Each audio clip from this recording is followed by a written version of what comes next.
کبھی کبھی کچھ گھر صرف دیواروں اور چھت سے نہیں بنتے، بلکہ ان کے اندر وقت، یادیں اور موت قید ہوتی ہیں۔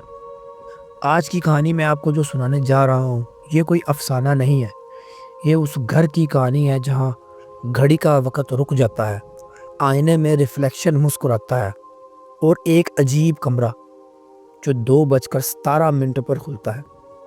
اگر آپ کمزور دل ہیں تو اس ویڈیو کو یہیں بند کر دیں، اور اگر آپ سچ جاننا چاہتے ہیں تو ویڈیو کو اینڈ تک ضرور دیکھیے گا۔ ویلکم ٹو دی فیئرورس، جہاں کہانی سنائی ہی نہیں جاتی بلکہ روح تک محسوس کروائی جاتی ہے۔ یہ کہانی ہے ایک ایان نام کے لڑکے کی۔ ایان ایک کنٹینٹ کریٹر ہے۔ اس نے یہ کہانی مجھے سنائی ہے۔ ایان کے مطابق 2022 کے اینڈ میں اسے ایک انونیمس ای میل ملی۔ اس ای میل کے اندر لکھا تھا کہ اگر تم واقعی کچھ ڈراؤنا دیکھنا چاہتے ہو تو فیصل آباد میں ایک پرانی حویلی ہے، اس کا کمرہ نمبر 13 ہے، رات کو 2:17 پر وہاں چلے جاؤ۔ ای میل کے اینڈ پر صرف ایک ہی لائن لکھی تھی، جو اندر گیا وہ واپس نہیں آیا۔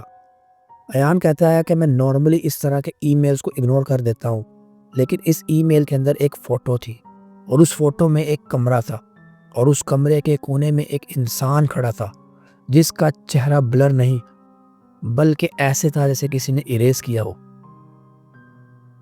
ایان اپنی ٹیم کے بغیر ہی اکیلا چلا گیا۔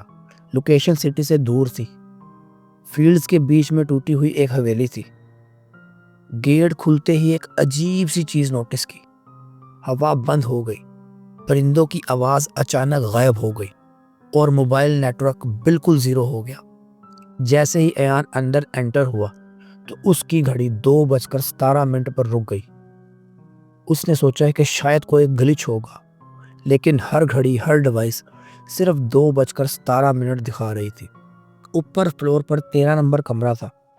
باقی سب کمروں کے دروازے کھلے ہوئے تھے، مگر کمرہ نمبر 13 کا دروازہ بند تھا، اور اندر سے ہلکی ہلکی کھرچنے کی آواز آ رہی تھی۔ ایان نے کیمرہ آن کیا، اور جیسے ہی دروازہ کھولا، ٹیمپریچر اچانک بہت زیادہ ٹھنڈا ہو گیا، اور جو اس نے دیکھا اس نے اس کی زندگی بدل دی۔ کمرے کے اندر ایک پرانا بیڈ تھا، دیوار پر ایک آئینہ بنا ہوا تھا، اور فلور پر چاک سے ایک سرکل بنا تھا، اور سرکل کے اندر لکھا تھا وقت یہاں قید ہے۔ ایان نے جب آئینے کے اندر دیکھا تو اس کا ریفلیکشن اس سے لیٹ موو کر رہا تھا۔ ایان ہنسنے لگا، لیکن ریفلیکشن نہیں ہنس رہا تھا۔ ایان نے اپنی تھوڑی سی گردن ٹیڑھی کی، شیشے کے اندر ریفلیکشن نے اپنی تھوڑی سی گردن ٹیڑھی کی اور آہستہ سے کہا، تم دیر سے آئے ہو۔ ایان نے پیچھے مڑ کر دیکھا، کمرہ بند ہو چکا تھا، دروازے پر ناخنوں کے نشان تھے، اور اچانک بیڈ کے نیچے سے ایک لڑکی کی چیخنے کی آواز آئی، پلیز پلیز مجھے باہر نکالو۔ ایان نے بیڈ کے نیچے دیکھا تو وہاں صرف بال تھے، لمبے گیلے انسانی بال، اور پھر ایک ہاتھ جو تیزی سے ایان کی طرف بڑھنے لگا۔ ایان بھاگنے لگا، لیکن ایان کے قدم فلور کے اندر ہی دھس گئے، اور ایک چھوٹی سی آواز آئی، اس کمرے میں جو آتا ہے وہ اپنا وقت چھوڑ جاتا ہے۔ ایان اچانک اپنی چائلڈ ہوڈ کی ساری یادیں دیکھنے لگا، اس کی ماں، اس کا اسکول کا پہلا دن، اور سب کچھ اس کے ذہن میں ریوائنڈ ہونے لگا۔ اور پھر اچانک ایان نے اپنی ڈیڈ باڈی دیکھی، جو کہ اسی کمرے کے اندر پڑی ہوئی تھی، اسی جگہ پر۔ آئینے سے وہ چہرہ باہر نکلا، اس کا چہرہ بالکل ایان جیسا تھا، لیکن آنکھیں بالکل خالی تھی۔ اس نے کہا، میں تم ہوں جو یہاں پہلے آ چکا ہوں۔ ایان کو سمجھ آ گیا، جو لوگ یہاں آتے ہیں ان کی کاپی بن جاتی ہے، اصلی روح کمرے میں قید اور کاپی باہر نکل کر زندگی جیتی ہے۔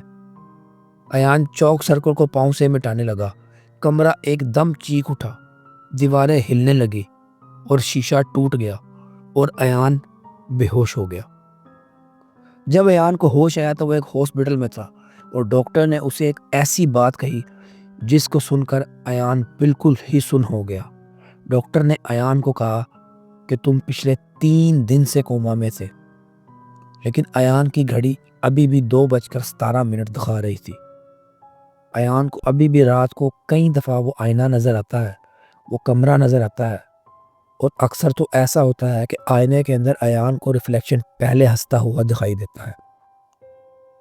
آج بھی وہ حویلی وہیں کھڑی ہے اور آج بھی کمرہ نمبر 13 وہیں موجود ہے اور آج بھی رات 2:17 پر کسی کا وقت رک جاتا ہے۔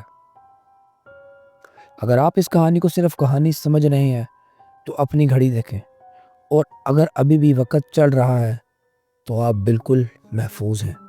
اگر آپ لوگ ایسی ہی ہارر سٹوری سننا چاہتے ہیں تو چینل کو سبسکرائب ضرور کریں اور کومنٹ میں لکھیں 2:17، کیونکہ شاید اگلی کہانی آپ کی ہو۔ ویورز کو دیجیے اجازت۔ اللہ حافظ۔